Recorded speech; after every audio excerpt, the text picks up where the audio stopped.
The following is a presentation of William Paterson University Television. Welcome back to the desk. The Pioneers just wrapped up the 2025 season at Whiteman Stadium, where the Pioneers took on the Route 46 rival, the Montclair State Redhawks. Here to recap everything is Kellie Owens, Sean Buck, AJ Tierney, and David Gordon. Kellie, I know you have some highlights for us. Bring us through the final game of the season. Be happy to. It was a really close game near the end. Here, now Jennings looking to throw, and he just goes on the run, and it just keeps going over all these Redhawks and getting down at the 2-yard line. A fantastic run by Jennings, and here the ball snapped to McNair, Ethan McNair, and McNair is able to find open spot on the outside for a touchdown for the Pioneers. And now Jennings looking to throw once again, and that is to Ramir Johnson, as he's able to get the first down and an extra yard. Ball back snap to Ethan McNair, and he just ran straight through a flock of Redhawks to get that first down, and some more. Here we have Nigel Jennings looking to throw and finds Duke McDuffie all on the outside, and he is caught and brought down at the 7-yard line. Here's Matt Davidson's foot we were talking about before. Made all his field goals that day. And a fumble punt from the punt that puts the Pioneers at the 18-yard line. And Matt Davidson's foot once again. It was a great performance by the Pioneers, not only their offense, but on their defense, as that was a tackle for loss. Nigel Jennings once again with a catch. And unfortunately not able to get the first down. But here Nigel Jennings once again to Brian Dorsey in the corner, and there it is. Let's check that again. He was able to get that in for the touchdown to keep the game close. Yeah, the Pioneers were able to come back in this game, and we'll get into that a little bit later. But AJ, I'll go to you. Walk us through the stats in the final game of the season. So for the final stats, Pioneers scored 21, Redhawks scored 24. In the passing yards, Montclair had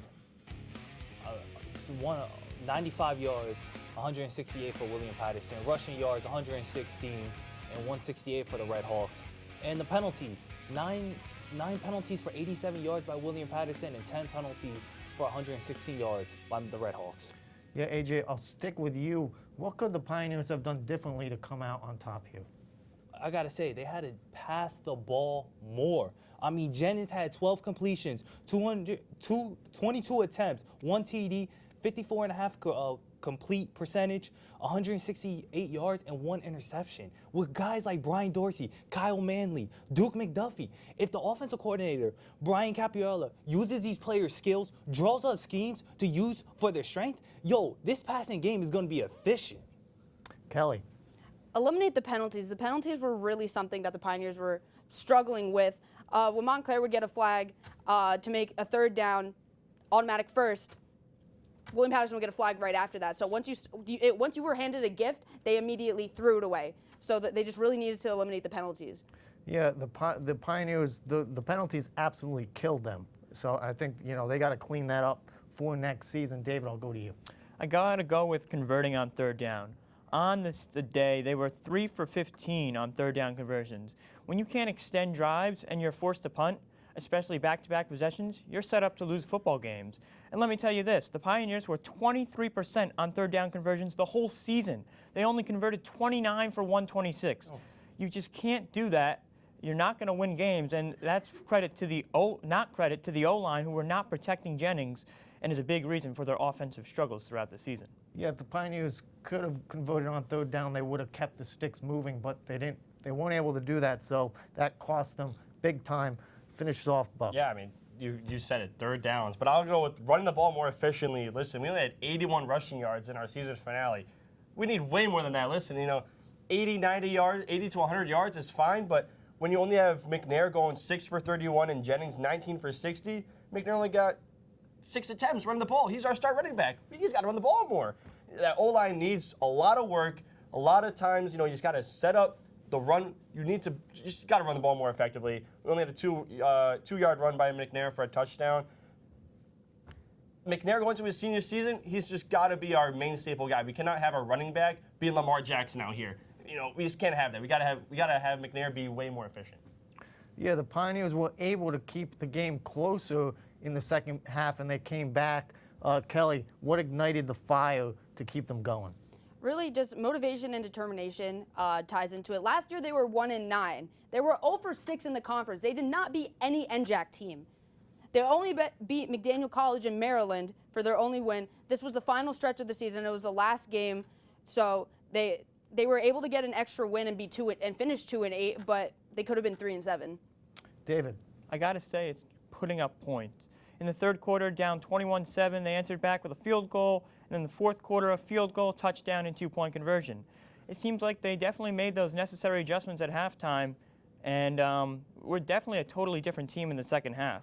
And they were able to figure out that Redhawks defense and be able to move that ball and get in the end zone, and they were so close to coming back, but at least they were very competitive in that second half. Buck? Yeah, I mean, we touched on it earlier. Matt Davidson's foot. Listen, he was 2 for 2 on field goals, 1 for 1 on the extra point. He was solidifying points after really good drives, and that's what the Pioneer had very few of. So to go in and trust a guy like Matt Davidson and come in here and make those extra points, make those field goals when we're not in, when we didn't score a touchdown, in such a low energy, low scoring game for the Pioneers, those reliable points really just, did wonders for the Pioneers team and made it really close. We could call him Davidson the leg. Davidson the leg. How about that? I like that. Greg the leg. AJ, I'll go to you.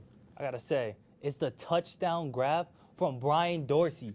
Being down 24-13 on 4th and 9 on Montclair's 27. What does Jennings do? Exactly what Joe Burrow does when he's healthy. When he says Jamar's down there somewhere, he said Dorsey's down there somewhere. Those are the Dorsey, scores the touchdown. Montclair, they went for a 2-point conversion, and they got it. The football team ended their season 2-8. David, I'll go to you. What was the main reasons for why this team finished with only 2 wins? Well, it happened all year. Costly turnovers. The Pioneers threw 14 interceptions, 17 fumbles lost, leading to a total of 31 turnovers, and 4 interceptions in the red zone, and that's the most in the NJAC.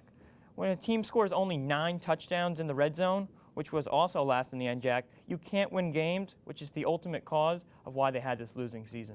Yeah, turnovers can be costly, and it costs them big time. Buck, I'll go to you. I think it's just like, the lack of confidence we saw from the Pioneers team. Just zero energy, it felt like, on the field. We come out here, run the ball, try to run it with Jennings, McNair, we didn't get anywhere. I would personally love to see Jennings throw the ball downfield, throw 30, 40-yard passes, get some energy, get off to a really hot start. I think that's what the Pioneers need to do next year. Yeah, AJ. It's gotta be playing disciplined football, man. I mean, all year, nothing but penalties this Pioneers team has had as hold them back, whether it's in the fourth quarter, the third, the second, or the first. It's just the penalties that cost them, and that's what teams put points on us. Not because of their bad play, it's just the penalties that cost us.